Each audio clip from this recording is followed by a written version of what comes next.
guys, welcome back to my channel. So I was reading you guys comments and you said that you wanted to know how I got started selling hair. How did I start Snob Life? What the beginning? Before I start, don't forget to subscribe, to like, give me a thumbs up, and leave me some comments below because I actually do read them.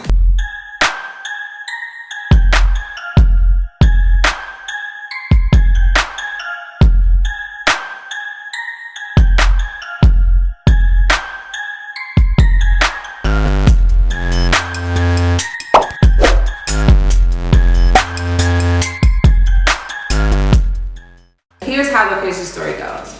So I actually was a hairstylist. I started doing hair in 2010, and I've always wore extensions. Like, I've always been obsessed with long hair. I've always been obsessed with it. Like, I've always been obsessed with like weave. And so in 2010, of course, I became a hairstylist. And when I started doing hair, of course I wore the hair, so all my clients will always want to buy hair or have the hair that I had in my head, which kind of makes sense. So all my clients were like, hey, where'd you get your hair? I want some of that hair that you have. So I was buying my hair from this guy named George in Atlanta, Georgia. So I just passed off his number like here. So one day he came by the salon and he was like, oh my God, you're giving me so much business. Like, I want to start giving you a referral fee. So then right then and there, you know, a light bulb went off in my head. It's a little crazy how my mind works. Right then and there, I was like, well, I don't really want a referral fee. How about you wholesale it to me? He was like, okay, cool. So he started wholesaling to me, even though his prices were a little bit expensive because he wasn't manufacturing the hair. So he was getting it from somebody and then he had to sell it to me. So he was kind of like still the middleman. So I was only making like maybe like $25 or $30 per bundle. I was still doing hair and I was wholesaling for him. So then I decided to go buy hair from this other lady that had this real pretty curly texture hair, and I really wanted it, and I'll never forget, it was during Super Bowl weekend. And so I paid for the hair. She was like, I'd bring it down to the salon by the end of business. So I was like, okay, cool. So by the end of business, I was working. She dropped the hair off. So by the time I finished working and got in my car and I poured out the texture of hair, it was actually the wrong texture. So I'm like, yo, this is not the hair that I wanted. I wanted the, you know, the medium texture. So she was like, she was on her way home to pack because she was going to All-Star weekend. So she was like, I'm gonna just send you to the place to go exchange it. So I'm like, okay, cool. I go to the place to exchange the hair and it ends up being like a warehouse full of hair. So I get there and I'm like, this guy has like thousands and thousands of bundles of hair in this place. I exchange my hair and I take the car. So then I go home. I end up putting the car like in on my nightstand. So like probably like a couple of days later, I was like, I want to go back by this warehouse because I want to go see if he'll wholesale to me, or even, I never really understood how to completely wholesale. I knew wholesale was kind of like you buy in bulk.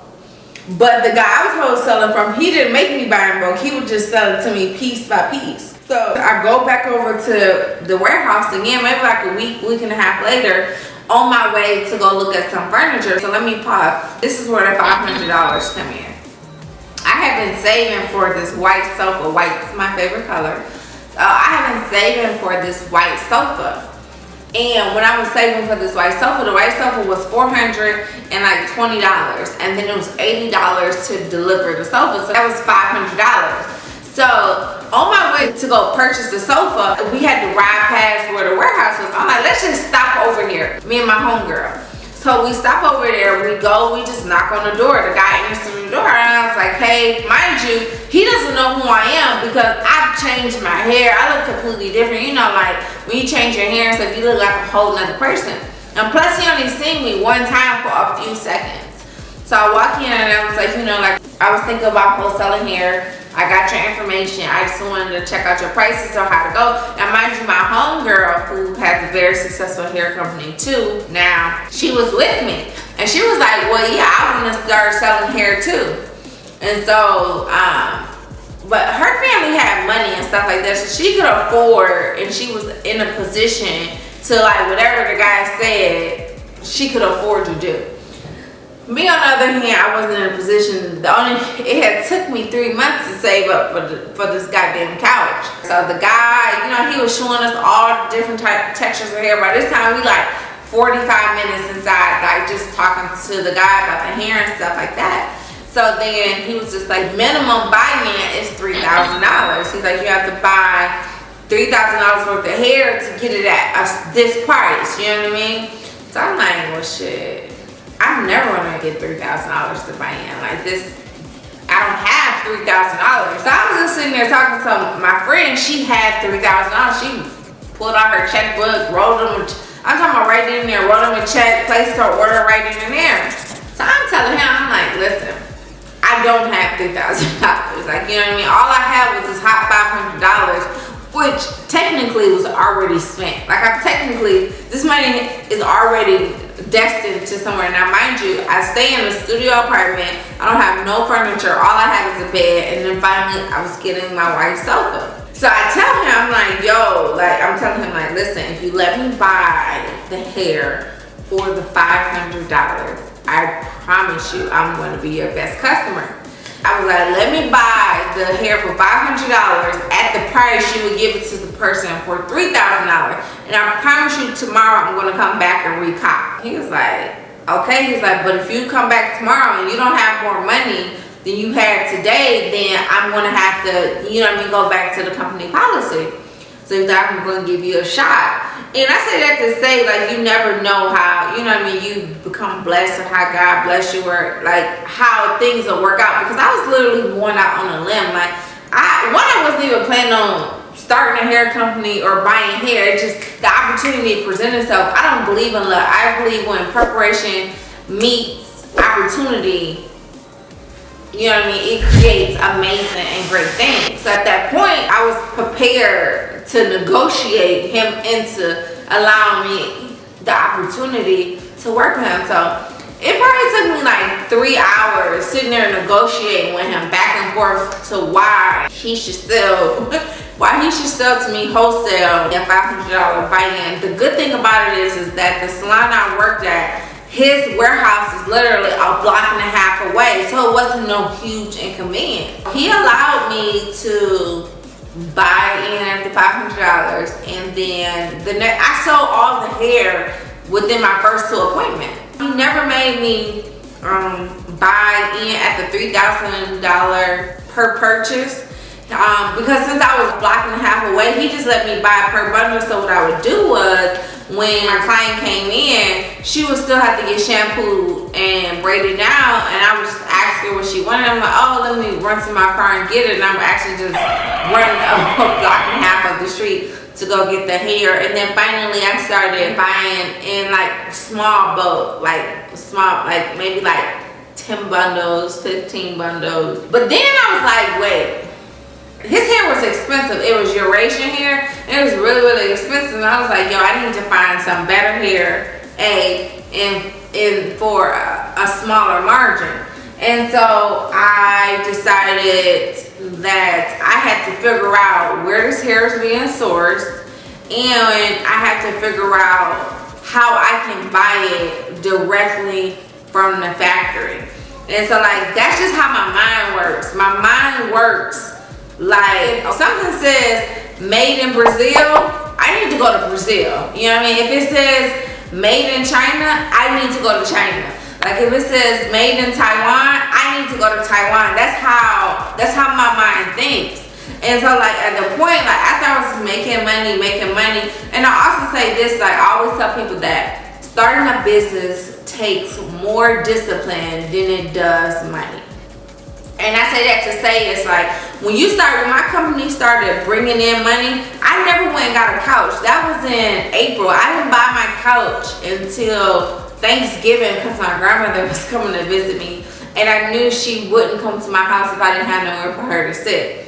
So that's why I say it takes more discipline than it takes money, because every single dollar that I turned in my business, I put it back into my business. I literally invested in everything. I invested in my website, business cards, flyers, photo shoots. I literally didn't turn a profit in my business for the first 6 to 8 months. And that's what I say. And I always tell people, like, well, I don't have money to get a website. I didn't have money to start my website either. The guy KB who did my website, we bartered. Like, I did his girlfriend hair and paid him like $200 to build my website. And then when I made some more money, I got a better website. Like, you know what I mean? Like, you don't, I always think like, don't let an excuse stand in the way of following your dreams. And it's okay to take baby steps. It's okay to crawl before you walk. Everybody, or a lot of people, want to just start a business and then take off. That's not how it goes. Like, you know what I mean? Like a lot of successful people didn't become successful at 15. Like, you know what I mean? Most of them became successful after 35. So it's okay. It takes more time than others. That's just kind of like what I wanted to share with you guys. I wanted to share with you guys, you know, how I started my company with the $500. And I also wanted to tell you that it doesn't take that much money to start a business. I actually wrote a book called Best Marketer Wins, and it talks about and shows you a lot of how to start a business with no money and how to market yourself and how to use social media, which is phenomenal. Like, I wouldn't be where I am today without social media, because I didn't have the money for advertising. I didn't have the money for marketing. Like, there was no budget. When I started my business, it was just me. And everybody always say, like, what's one advice you would give another business owner? And I always say this: you have to know when to hire people and when you need help, because it comes a point in business where you're either maintaining it or you're growing it. And 9 times out of 10, you by yourself can't do both. So either you're on the growing team or the maintaining team. So knowing when to hire people for help is very, very, very, very important. Like, very important, because you don't want to dump the growth of your company. A lot of companies fail because they grew too fast and there was nobody to help them with their company. That's like my one biggest thing I would like to give to like entrepreneurs, because I can honestly say, like, in the beginning, I thought I was Superwoman. And I could have got so much more accomplished if I would have just hired help. Like, I feel as if, like, looking back, and my company could be 2 times as big as it is now if I would have hired the proper help when I needed it. But the catch-22 to this whole thing is that good help is hard to find. So, guys, that's my story time. I hope you guys enjoyed it. I hope if you guys are an entrepreneur, you're thinking about starting a business, I hope this story time gives you the extra push to go for it. I hope that today is the last day that you start tomorrow. I hope you start today. And don't forget that on my site, snobs.com, I just released 2 ebooks, which is how to sell hair extensions online. And then I also released the vendor list book, which has over 20 tested hair vendors, lash vendors, and packaging vendors. So don't forget to check out the 2 ebooks, and of course, Best Marketer Win is also on there. So go shop. Bye.